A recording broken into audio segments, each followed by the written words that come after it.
Pour votre secret d'histoire, nous sommes partis à la découverte d'un joyau méconnu du patrimoine de la ville, en plein quartier Voltaire.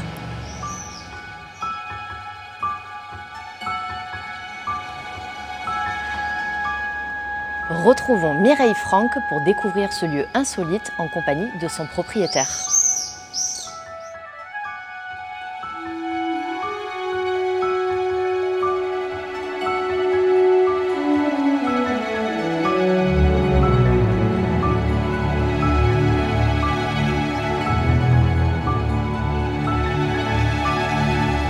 Je suis arrivé en France, j'avais 19 ans.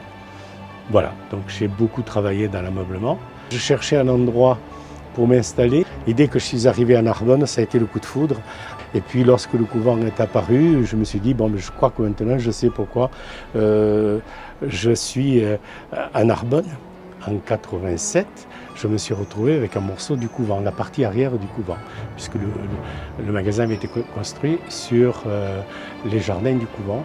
Ensuite, j'ai acheté l'autre magasin à côté, donc je me suis retrouvé encore avec un autre morceau du couvent pour pouvoir avoir envie de réunifier le couvent.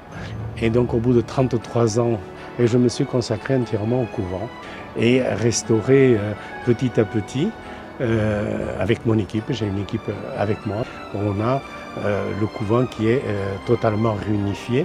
Il manque deux petites parties, mais qui ne faisaient pas partie du couvent à l'origine. C'est des maisons qui ont été construites plus tard contre les murs du couvent. Ces murs épais, ces grosses pierres m'ont toujours fasciné.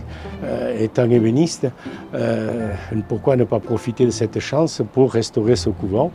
Et puis il y a une chose, c'est qu'aujourd'hui je suis très heureux d'arriver, pas à la fin, il en manque encore 5 ou 6 ans de travaux, mais on a bien avancé, donc je suis vraiment très heureux de pouvoir l'ouvrir et le faire visiter aux Narbonnais, parce que beaucoup de Narbonnais ne le connaissent pas. Nous nous trouvons ici à l'ouest du quartier de Bourg, dans ce quartier médiéval qui s'est développé au XIIIe siècle, en bordure des anciens remparts au niveau de la rue Louis-David et de la rue Voltaire. Au Moyen-Âge, les 4 ordres mendiants étaient présents à Narbonne, les dominicains, les carmes, les augustins et les franciscains. Donc les carmes s'installent ici au XIIIe siècle, en bordure des remparts et à l'extérieur de la ville. D'abord avec une église, ils sont très proches du peuple, ils participent à l'évangélisation, ils vivent de façon très pauvre, ils permettent également de porter secours aux personnes démunies. Le couvent des Carmes s'installe ici donc au XIIIe siècle, qui possède des caractéristiques du gothique méridional. Elle est bâtie en pierre mais possède un toit de charpente et les chapelles sont logées entre les contreforts, exactement comme l'église de la Mourguet.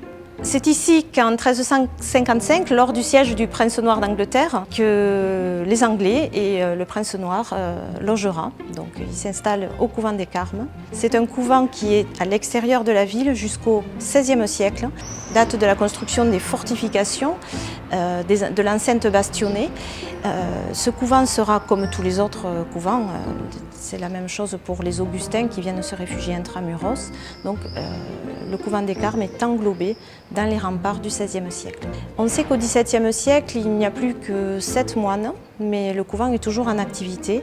Ce couvent est désaffecté à la Révolution. En 1792, il est morcelé, vendu comme bien national et une partie, notamment des bâtiments conventuels, serviront d'écurie par exemple. Au XIXe siècle, cette rue va être percée, les bâtiments seront séparés, donc on a du mal aujourd'hui à s'imaginer que le cloître et l'église étaient attenants puisqu'ils sont séparés par une rue actuellement qui communique avec la rue Voltaire.